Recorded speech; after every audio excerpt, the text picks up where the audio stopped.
Hey guys, Big here. We're going to go over the Vish fight today. This is one of the harder fights in Everquest. It is in Dragons of Norrath. And before you start this fight, there is one very important thing to note, and that is that Vish's health locks at 25%. And so you have to have this audio trigger set up and this button set up to get the debuff off of you. And that will unlock his health for a small percent and also keep you alive from dying from debuff. So let's go over this real quick.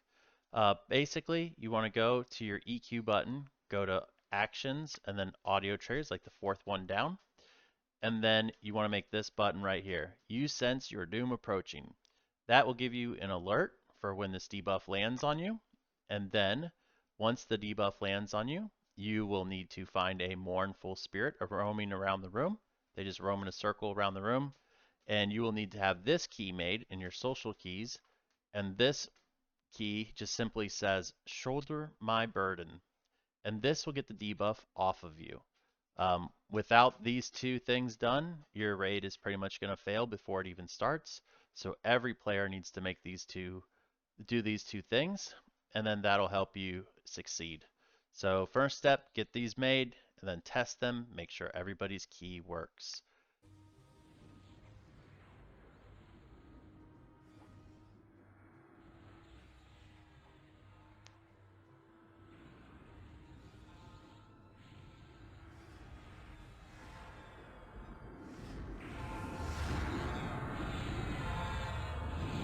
So now that you've seen the audio trigger in like how to make it, and you've seen it in use, and I gave you a little example there, a clip of me doing it in a GDKP raid. Um, Now we can go over the rest of the fight. So when everybody zones in, you're going to have them buff as you normally would. And then I would note that Lev is super important, because if you don't have Levitate, you will get punted off the fighting platform and you're kind of useless because it takes a while to get back up. There's little teleports on the ground and you can run over those, and then you have to run all the way back to the fight. You'll want to take DS off and also have Bard Song DSs off, because the incorporeal shadows, they die super easy, they have very low health, and if you kill them, they spawn a life drain, and the life drains will have to be killed. So take your DSs off. I also would recommend having at least 4 open buff slots. This is for debuffs to fall into, and also for if you need like a DA or DI or something like that, you have a slot for it to go into and you don't get buff blocked. This is important because if you're buff locked and then you get a debuff on you, it could take away a buff. For example, it might take away your levitate, and then you'd get punted off the fighting platform. So have some open slots for debuffs. The next part is you want to give out some jabs. The MA, you want to make sure you pick someone who knows the fight well and knows your priority of targets that you want. I always go over all my raid fights with MAs before the raid even starts, so we're on the same page and they know exactly what order I want everything dead. This fight, that's especially important. Next, I'd set a tank rot. You want about 4 warriors, 3 to 4, and if they get a debuff on them that affects their hit points, you'll want to maybe swap them. But if you have really beefy tanks, you probably don't even need to do that. You can just, ride the lightning. Next, you'll want to set some kiters and some off tanks. The kite team, I usually use knights and a shaman to debuff and kite the drakes, and I kite them where you run up the ramp. I'll show you on this map. And then off tanks will want to be like tanking the incorporeal shadows, and if they die, they spawn a life drain. So very important to have those tanked by someone doing no damage. I normally use enchanters and have them tash and then ruin themselves, and that seems to work. They don't really need a lot of healing. And as you can see from the map right here, on the left side, the yellow square there, that's where you kite the drakes. The yellow box on the right is where you kill Vish, and then the little box below it is usually where I have them off tank the incorporeal shadows. You don't have to do it in those places, that's just my preferred spots. And the little green circles are the relatively close to where the eggs spawn. That is not exact. The drakes are very important to be kited, as we talked about, and here is a short clip of, in the top of my screen, you can see them being kited around. And also in this clip you can see us killing a spirit wraith. This spawns whenever a raider dies, so it's very important that people don't die, because your raid could get overrun with these if too many spawn. So if one does spawn, you need to get it dead as soon as possible.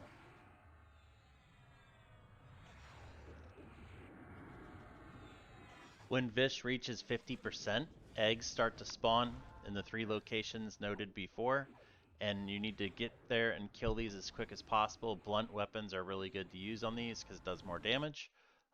So use blunt weapons, kill the eggs, so no ads spawn out of them. I also made this ogre-friendly graphic of the fight, guys, because this will show the different stages, and for ogres this is easier to understand. First, there's a big dragon you want to kill. It spawns corrupted drakes, incorporeal shadows, so make sure you off-tank the incorporeal shadows and kite the drakes. The eggs, make sure you kill them as they spawn at 50%, and then like we talked about in the very beginning of the video, at 25%, is when the mournful spirit thing comes into effect. And that essentially is the whole fight. And then you have the 2 things there, the spirit race spawn if you lose a raider, and then also the incorporeal shadow will spawn a life drain if they die. So those 2 mobs are priority kills if they spawn, but those are the essential pieces of the fight in your ogre-friendly layout here.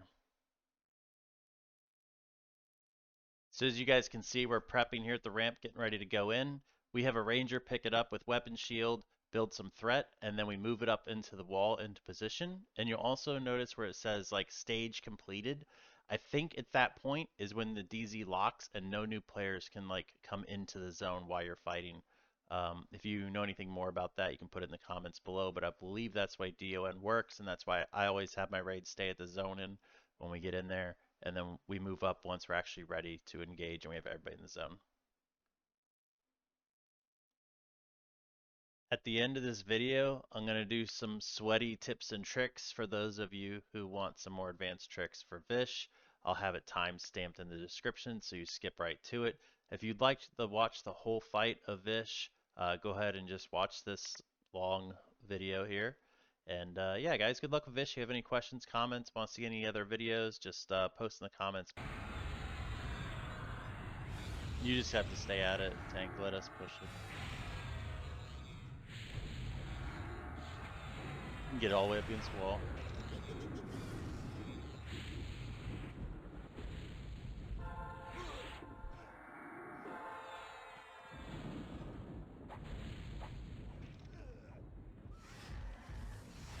There we go.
So chat, I have to wait for my threat to go down because it's like, it's inching up really fast.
Taking it, Tank Daddy?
Gosh, with the glyph chat, look at my health. I feel like it doesn't even drop on this dude.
Havoc, watch your threat.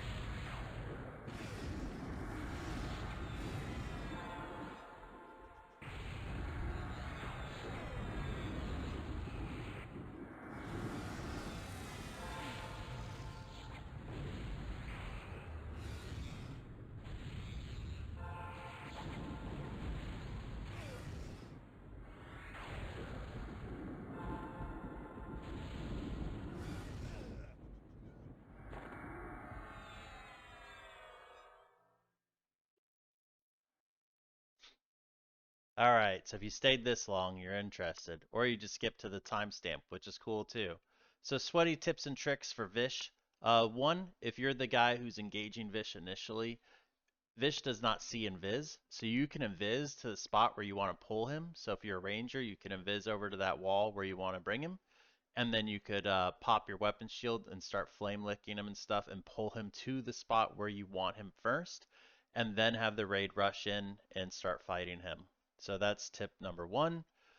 Tip number two is to have bandoliered for DPS. Have your blunt weapons bandoliered so you can quickly switch to them, so you can kill eggs faster and also place higher on the overall parse.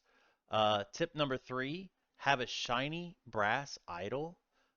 You can get these from the bazaar, and basically what you can do is you can DA if you get Creeping Doom on you and you can't find a Mournful Spirit to get it off of you, you can DA through it. Now, it is very important, the Creeping Doom has a longer timer than what DA lasts, so you need to wait until your Creeping Doom is at about like 8 or 7 seconds, and then DA idle, because it has to be, your DA has to be up when the buff wears off. So the bad part with this, I don't think it unlocks his health for the percent it's supposed to, but you not dying prevents a skeleton from spawning on the raid.